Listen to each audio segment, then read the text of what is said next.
G'day everyone, welcome back to another episode of the Australian Property Investment Podcast. I'm your host, Aaron Christie David. I run a mortgage broking business called Atelier Wealth, where we specialize in helping property investors start out and scale up their property portfolios. And the idea behind our podcast is really to educate, maybe entertain a little bit, but I do want to stress and emphasize at the start that this is not intended to give advice. And if you do need professional guidance, please seek out someone to pay and find the right professional for your needs. With our episodes, we'd love to bring in people that live, eat, breathe, sleep.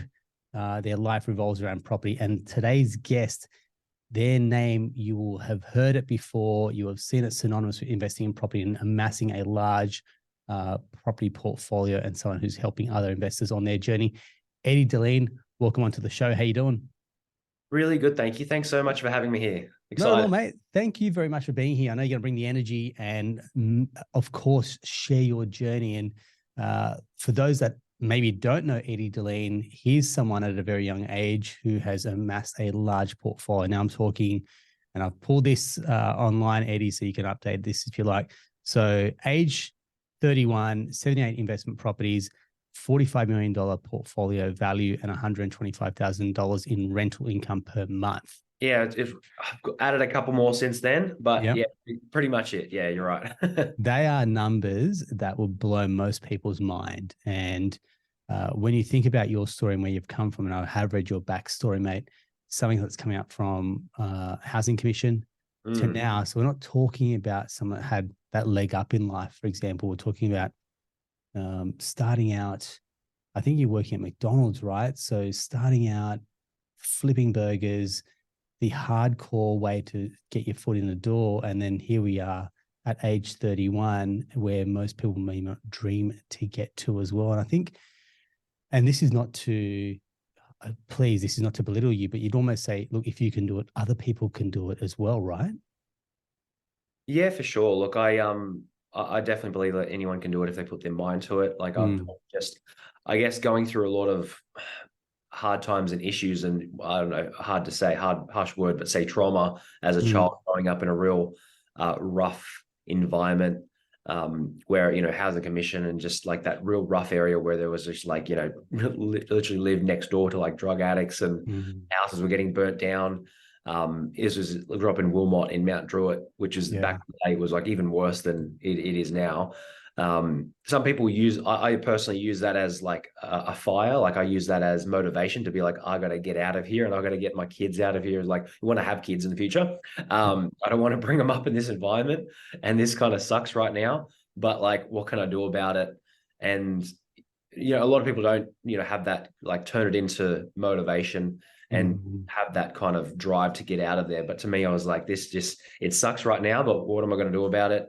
And, how can I get to a better place? If it takes 5-10 years, that's fine. But yeah, I figured that out when I was literally like 13, 14. I'm like, this atmosphere sucks. I love it. Show me a bit of hunger in the belly. And that's why I often, look at new migrants, for example, this country, people that go, they want to rewrite their story and rewrite their script. And property can let you do that within one generation. Like within your lifetime, from a 13, 14-year-old with that inkling to a 31-year-old now having kids, mate, you've rewritten that entire script for your bloodline. Like that, to me, when we talk about intergenerational wealth through property, this is what we're talking about. No, definitely. I completely agree. Like property investing to me is the best vehicle. There's stocks, there's shares, there's crypto, all that other kind of stuff. But like property, as you get the leverage. You can get leverage, you get tax deductions. Like the government rewards property investors, that you get tax deductions when you own an investment property. You don't really get anything when you own your own home. So like it helps everyone to, invest in property. Well said. So, mate, what we're going to do is go through our intro. So I start with the 3 Ps, a little about yourself personally, professionally, and your property journey, which we'll come to at the last part. But we're just speaking beforehand about your personal life and 2 small kids. And I'm sure life has changed from what you know it a few years ago to where you are now, mate. Yeah, definitely. So personally with kids, like the last 3 years, it's just been a massive like change personally. It's just a lot. It's trying to juggle work, business, properties, and kids. It's far more difficult than I could have ever imagined. And I said it earlier, but like to me, like raising kids are harder than doing what I've done, building my property portfolio. Yeah. Is it because there's not like a playbook for, as a new dad or new parent, for example, whereas I look at business and you probably get some really good feedback loops and cues going. If I do this will work. Whereas in parenthood, the goalposts are constantly moving as well. Oh, definitely. And it's like when I was getting very obsessed and like passionate about property investing, when I was like starting to research a lot about it, read all the books, Yeah. Rich Dad Poor Dad and all the property books, etc. Yeah. That's what I was interested in. So like I've been, learning and doing all that kind of stuff, figuring out property investing for like the last 13, 14, 15 years. But like you don't really think 5 years ahead and read a book about how to be a dad. So like it's like it's not even on the radar. I So, agree. And so if you're any new dads that are listening, I've recently just jumped on, I was telling you before, Two Doting Dads podcast, give them a plug. But it's something that I've found. I've told a lot of mates. I'm like, it just, you find something that you go, bit of laughter, lighten the load a little bit as well. And have some, I think that the other part that I pick up, especially talking to a lot of investors, is enjoying the journey. Like most people go, look, Eddie Dilleen, you've made it, 70, probably almost 80 properties now. It's like, but at some point you had to have enjoyed the journey. And I feel like those early days may have been a little bit more fun and rewarding. Now you go, look, not that there's more to lose, but you've kind of built it now. And you go, well, the fun was at the very start, right? A bit like parenting where you go, these days might feel hard, but they're often the ones that people say cherish these ones the most as well. couldn't agree more. I was actually thinking about that the other day. It's like I miss, like I still am on the grind, but like I miss like being like having that kind of like idea of what will happen in the next 5 years? Will I actually make it? Will I actually be able to buy the next property and the next property and the next property? Yeah. And then you get to the stage where you've like, you can buy what you want and you can, get the dream house, etc. And you're like, well, what's next? Like, so it satisfies you for a little while and it's good. And it's just, it's I've listened in the past to a lot of, the Tony Robbins and all that kind of, and all that kind of stuff, how it's like progress, no matter what you do, it's like progress is you've got to feel alive. You've got to feel like you're progressing somehow in life. Yeah. And I think the other part, whether it's business, property, or even parenthood, or touching on that note, is the enjoyment that comes with it as well. I think having that fun, that enjoyment makes the journey worth it. And I feel like that's something that's probably not spoken about enough. It's not, I feel is quite underrated, which is where's the happiness or where's the enjoyment that comes with the contentment of building a quality property portfolio? It's not necessarily quantity, but it's a quality metric as well. And I feel like that's, if we can bring that into the conversation, that will help people go, look, I don't have to be the 1% investor that's got 6 or more properties. I'm happy at the moment with 3. I will get there, but my time will come as well. Yeah, for sure. Sorry, you go. No, you finish. I was going to say, yeah, for sure. And I think even like the book that I've done, which is 30 Properties Before 30, like, which is definitely outdated now, but I think a lot of people take away like the number. It's not all about the number. It is about the quality, as you said. Like you don't have to get 10 or 20 or 30, like even, 4 or 5 or whatever it is, like still, it's a combination, of the quality and quantity, etc. Yeah, I agree. So let's go through your journey. So kind of take me back from the start. How did you get, and for people that are listening, maybe starting out on their journey going, well, how did you get in? How did you then start to scale up? And what was that real catalyst for you to then really put the accelerator down and propel that journey forward, Eddie? Yeah, so I first got started, I was working at McDonald's when I was like literally, I got my first job when I was like 13, 14 years old, saving up like $100, $200 a week as an example. When I got to around 20,000 in savings, which took a couple of years, that was when I was about 18 years old. The first property that I bought was on the central coast of New South Wales. So it was around like Tuggeranong, the entrance kind of location. People know that. And I looked there basically because it was the only place that I could afford and the only place that I actually knew, other than where I lived in Western Sydney. Because even back then, Western Sydney was still expensive. Like it's still expensive today, but it hasn't, like it's always been expensive. Sydney's always been expensive. So I only had a budget of around 140,000. And the only other place I knew was the Central Coast because we used to go holidaying there and camping, which was an affordable kind of holiday, that the only one we could afford. So I bought that property. It was a 2-bedroom unit. Many people said, wait to buy a house, wait another couple of years, save up, buy a house. And I was like, look, it's better to just, which I still firmly believe to this day, it's better to just get in with something when you can, rather than waiting another 1 or 2 or 3 or 4 years, because situations can change. And like, I think you can be thrown off if, something happens. So I bought a 2-bedroom unit for about 138,000. did a 10% deposit, so 13K down roughly. The rest of, I literally had like zero money left. I had about $87 left in my account after that. But thankfully the property was tenanted, and it was tenanted for like 220 per week, which, you know, you work it out as about a 7.5% yield roughly back then.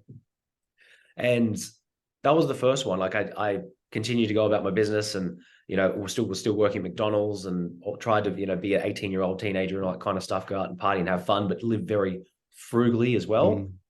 And I didn't really buy another property for probably about another year and a half. So that was probably the longest thing. But after that, I started reading, you know, they don't really put them in the magazine stores anymore, but like Australian Property Investor Magazine, like kind of stuff, like your investment property.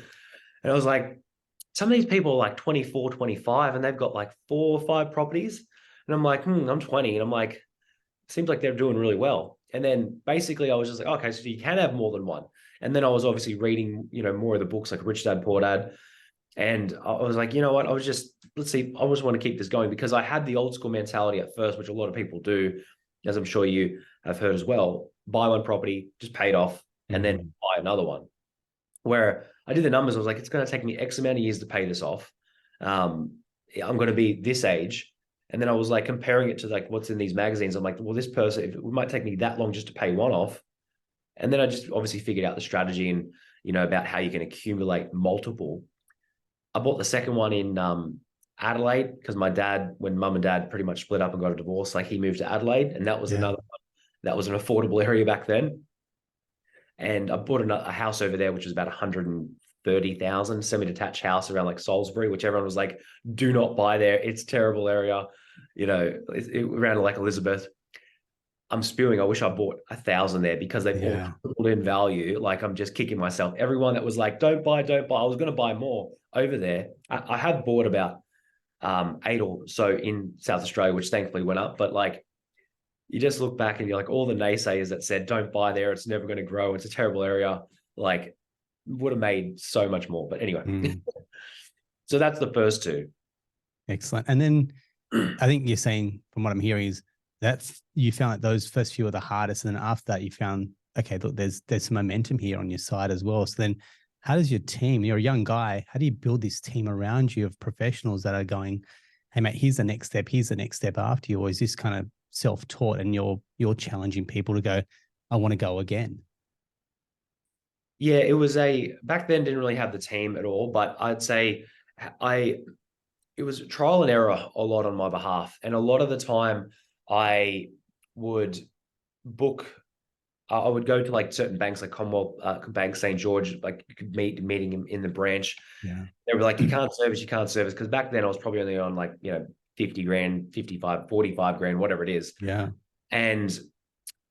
But basically, eventually, by doing all those meetings and having those meetings with those things, and even then mortgage brokers, and a lot of mortgage brokers, back then I couldn't get help from, because they didn't want to refinance and pull out like 40K worth of equity from one property, etc., because it wasn't really worth their time, which is understandable now. But eventually I came across like loan to value, like figured out loan to value ratios. And I'm like, okay, so if I can get the valuations of these 2 properties at X amount, then I figured out, you know, how it's common knowledge to everyone now, but, you know, the loan to value ratio, how if you can top them up to 80%, release the equity. And then that basically, once I figured out that kind of framework of getting the equity out of these properties, and then, you know, using it to buy more property, because the first 2 was basically just from savings. And then the third and the fourth, which I bought in Brisbane, were basically just by equity that was pulled out of the first 2. It was a combination of equity and savings. Okay. Great.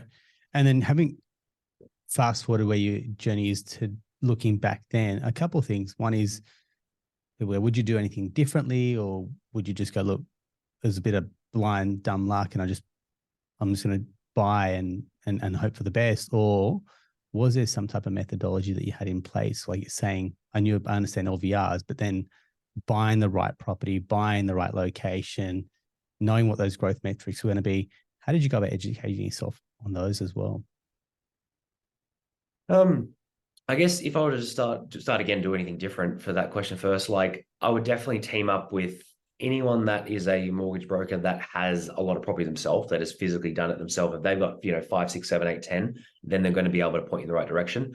a lot of the meetings with the people at the banks that I originally had, like they didn't have any properties. I found out later on after the fact. So like, no, you should do it this way. And I'm now looking back at it, I'm like, you should have like not interrogated them, but find out if they've actually got the right, knowledge behind them to, point you in the right direction.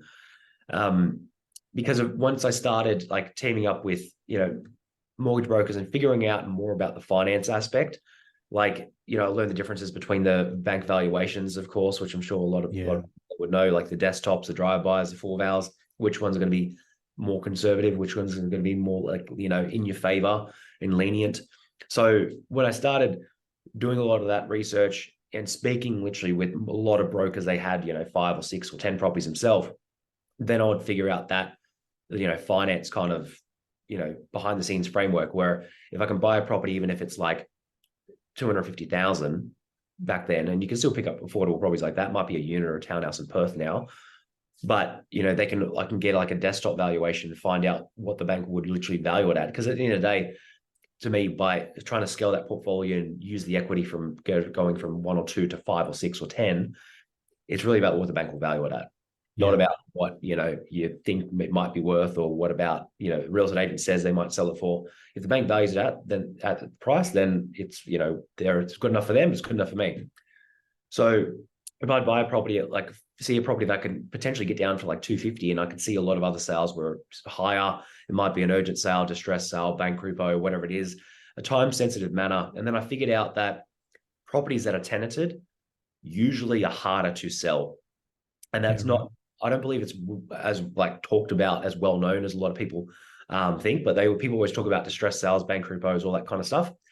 But in my experience with literally negotiating tens of thousands of properties and buying thousands for clients and myself, if a property is tenanted and it's mixed with that other fact that the seller has to sell pretty urgently, it's going to be very hard and usually be able to get it for a discounted price. Because if it's like a recent example is, picked up a property for like 350 because it had a tenant in there for the next like 8-9 months on a fixed lease.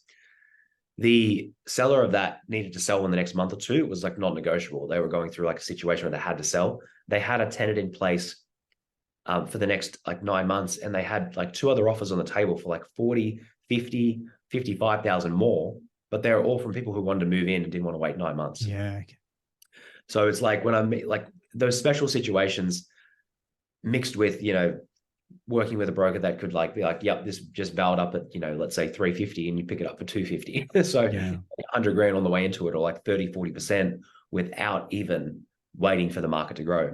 And so how are you doing that research then now? So if you're looking at your checklist and we'll go into this in terms of your what you're doing from your buyer's agency side, how are you doing that research to go, these are the people that are highly motivated. We know how we can negotiate, like a pro, for example. This is where our data is suggesting the market value is, and this is a great offer. How does that stack up when you explain that to a client for you guys, Eddie? Sorry, the first question was, how do you find them? Or so when you're doing your due diligence and your research, how are you then going about pulling this data together? What are your data points and data sources? Right. Okay. So I think in order to get access to a lot of those properties, like it's a lot of repetitions, a lot of building up relationships. So like we were buying not like 90% over the last like 3, 4, 5 years in Brisbane, which now you probably noticed the Brisbane market's gone through that massive growth cycle, which it seemed like it would never come, but then it finally did. Now we're buying a lot in Perth. So like within, those 2 markets, especially, like I always first like to kind of lead by example and buy and test out a market before I would ever recommend it to any client. So when I was buying in Brisbane for clients, like I've been investing in that property in that market for like, 4, 5, 6 years prior anyway. So I knew everything there was to know about it. I knew all the locations. A lot of the agents and the people that I negotiated properties from originally when I was building my own portfolio, like I bought 10 or 12 there in Brisbane before I even started helping others. Basically, it takes a lot of time, but if you can build up, relationships with real estate agents by first building their trust and actually buying a property through them. So you might not be able to get the best property in the world from day one. It might be the 3rd or the 4th or the 5th, where you've built up kind of, knowledge and relationship with, 5 or 6 or 7 or 100 different real estate agents that you've literally called about maybe existing properties that they have maybe online. And then you kind of not interrogate them, but try to find out what other listings they've got coming available over the next week. And if you buy one or two, when I've started to buy one or two from them, then they really saw me as like a serious player. And they're like, I've got another one coming up. I've got another one coming up. And they would literally bring, so like 80, even 90% of the properties we probably like pick up to this day are usually not on real estate or domain.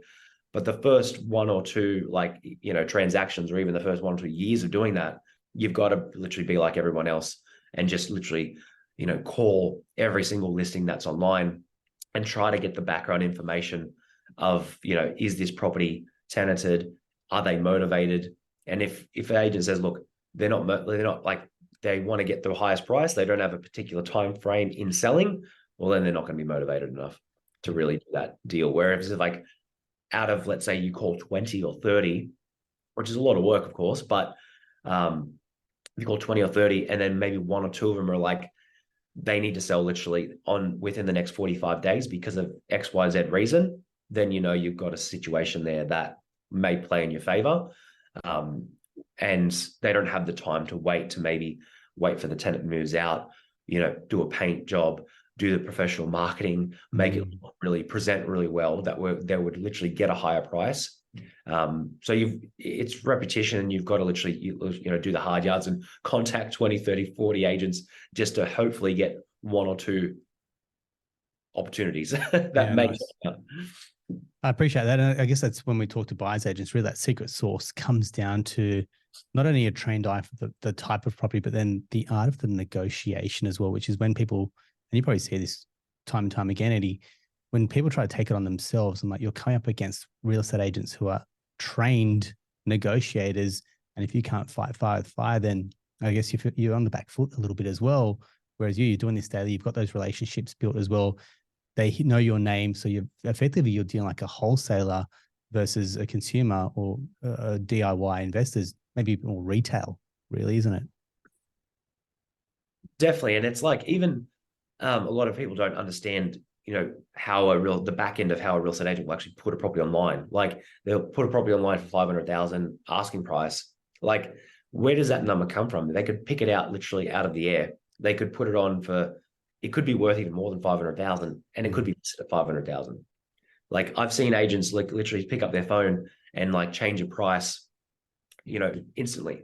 Like if a property's worth 500,000, they could list it at $1 million. And someone like a novice or a beginner starting there, even if they put an offer in of like, let's say 700,000 and it's listed at $1 million, and they're thinking that they're getting 300,000 off, they could still be paying 200K too much. So it's like to me, it's very basic stuff, but it is like, no one teaches this stuff. You don't learn it in school. It just takes years and decades of like, you know, learning the back end of, you know, how property actually goes up for sale. Yeah, nice one. You mentioned before about your book. I want to come back to that. So what was it? 30 before 30, but you're kind of 31 with 80 properties. So that I'd say that trajectory is just skyrocketed. But take me through, like when you look at the average first home buyer age in Australia, we're talking about the age being 37. So how are you, and this may be what the secret source of the book, how are young Australians, I guess, building that confidence to go, I can amass a quality or quantity property portfolio before I get to 30? Because I'm sure that's probably like a common pushback that you're getting, going, either I don't have the deposit or I don't have the borrowing capacity. How do I get into the market, and how do I grow my portfolio? Yeah, so I think starting off taking bite-sized pieces is definitely the way to go. Starting off small. It's exactly what I did. You can still get in with, you know, utilize LMI as an example. I know some people are against it, but my first property was a 10% deposit, and you know, now there's some lenders, as I'm sure you know, that do offer 5%. The interest rates obviously will be a lot higher, and you will pay more LMI, etc. But it is possible. So if a person's, you know, young, if they're, you know, 21, 22, 19, whatever it is, like you can get started with an investment property still today. I wouldn't be buying, like, it's about purely thinking about the numbers and trying to make money from an investment perspective. So if you live in Melbourne or Sydney, you probably think it's impossible to buy, you know, $1 million property right away. I'm only on, you know, 45 or 50 grand or whatever it is. But I'm right now buying properties in Perth for clients. And I bought a lot of properties. I still occasionally buy the little cheapie that is a really good value as well. I bought a property in Perth in a suburb called Mossman Park in Perth. Yeah. Usually don't throw around the suburbs because everyone will be like, "Oh, that's the secret suburb." But there's no such thing as about the secret suburb. It's like it's the first. What is the state that is realistically going to have the most growth in the short and long term, and also mixed with which state is going to have the best rental yields to back it up this second as well. And that's why Perth, as you probably know, like you pick up affordable properties. It's more affordable than Adelaide, and it's double the size now, double the population. So picked up a property there in Mossman Park. It was like just a unit, small block, like a 30-year-old unit. But Mossman Park houses sell for like the median price is like 1.5, 1.6. So it's an expensive area. It's right near like south of Cottesloe, which is like basically like the Manly Bondi of Perth. Very expensive location. This unit, 210,000, picked it up. Literally like 3 or 4 months ago, I actually showed it to like 4 or 5 clients. They're like, "Eddie, I don't want to buy that property. It's too small. It's a 1-bedroom unit." It was 1 bed, 1 bath, 1 car, but it was still about 59 square meters, as you know, the square meter kind of thing makes. So you could do, I showed it to a young client and I was like, you could do like a 10% deposit on this, or 5% worst case. And 10% of that is 21,000.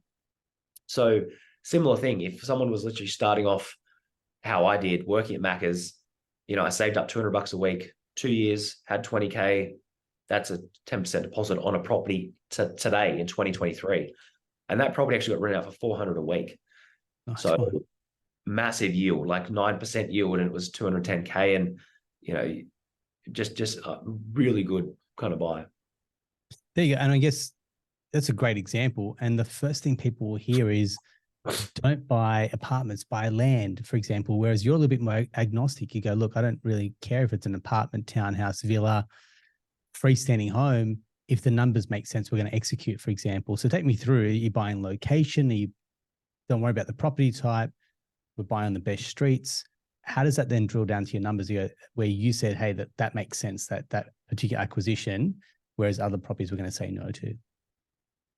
Yeah, so I'd say the 3 keys, which I kind of narrow it down to, which seems very basic in saying them, but it's extremely hard to do, is buying a property that is actually below what other ones are selling for, or below market value. People call it below bank valuation is another thing. And that's by looking at, which takes a lot of experience to do, but looking at recent comparable sales, looking at properties on the market now also that are listed for sale. And the second thing would be buying in a market that is prone to a lot of capital growth and, forecasted to go through a lot of capital growth over the short term, not waiting for anyone can say, buying in any state long-term will have capital growth, because of course, realistically over long-term, it will have capital growth. Yeah. But timing the cycle is what I also try to do mixed in with that capital growth. So like, I believe I timed the cycle in Brisbane perfectly. Like I was talking about Brisbane in 2017, 2018 before the cycle, and everyone was like, "You're crazy. Brisbane's like hasn't grown in like 9 years." And then over like 2019 to now, it's like doubled. Everything doubled. Houses, units, townhouses. I used to show people townhouses in like Logan and Ipswich in 2019, 170,000. And everyone's like, "Why are you showing me this stuff? It's like terrible. Like it's never going to grow. I want to buy a house, etc." And the same 170K property is like 400,000 like 3 years later. So in terms of percentage value, they've grown more than Bondi in the last 3 years. They've like outperformed Bondi in like the expensive like Sydney suburbs, like so much more. But I would say the 3 things, buying below market value, buying in a strong capital growth location, and buying with a really good rental yield. So they've got to tick all 3 boxes. And I'd rather buy, as an example, in my portfolio, I've got a mix of like houses, townhouses, and units, villas, commercial properties too. But everyone sticks with 90% of people I speak to now. They're like, I've been told from, this person, always buy a house, buy the land. Yeah. And I'm like, well, what if your budget's 300,000? And I would rather buy a property. You can pick up a townhouse now, as an example, in Perth for like 300K, rent it out for like 500 a week, 7 kilometers from the city. I would rather buy in a really good location for 300K, which is like blue chip, where you're 7 kilometers from the city, where you've got 2 million people living there. Because for 300K, you buy a house, you're going to buy regional. You're going to buy, out in the middle of nowhere, where you got 20,000, 30,000, 50,000 people, which is okay to do. I get it, but I wouldn't do it. I'd rather pick up a really good location, 10 kilometers, 15 kilometers in a major capital city, where you've got, compared to a regional, you've got 2 million people versus 100,000 people. Yeah. It does go against the grain a little bit, because most people don't look, buy the house, buy the land. That's what it appreciates. And you're saying, look, buy the location, because that's something that's going to be highly sought after. Yeah. Like if units didn't grow, then, why are units in Bondi, 1.3 million for a one bedroom unit in Bondi? Yeah. If units like and townhouses didn't grow, then why is a townhouse in Sydney in the inner west 1.5 million? Yeah. And the same thing in Brisbane and Adelaide and all that kind of stuff. So like, despite, they grow in value as well, because like 30 years ago, you could buy a townhouse for 40 years ago, you buy a townhouse for $8,000. Yeah. A townhouse is, $1 million in some locations.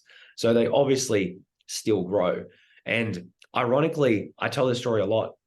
The first property I ever bought, that was a 2-bedroom unit. I actually inspected a house on the same street the same day. And I was like, man, I wish I could afford this. Has a backyard, 450,000. That property was, I inspected, like 100 meters away from the unit I bought.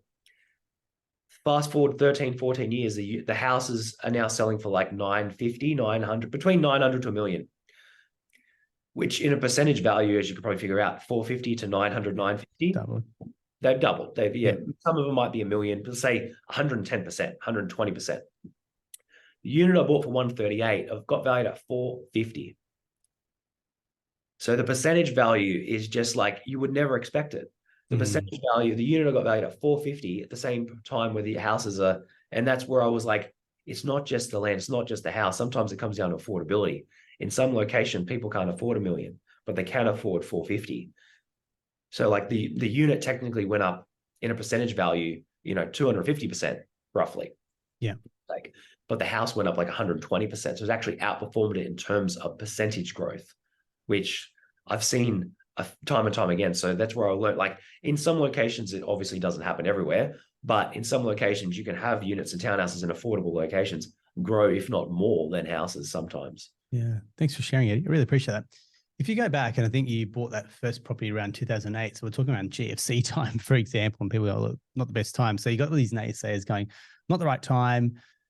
Rates were rising at the time, for example, as well. And we're in a kind of similar-ish market where we're seeing, quite a few rate rises, and now investors that maybe bought a few years ago are really feeling that pinch.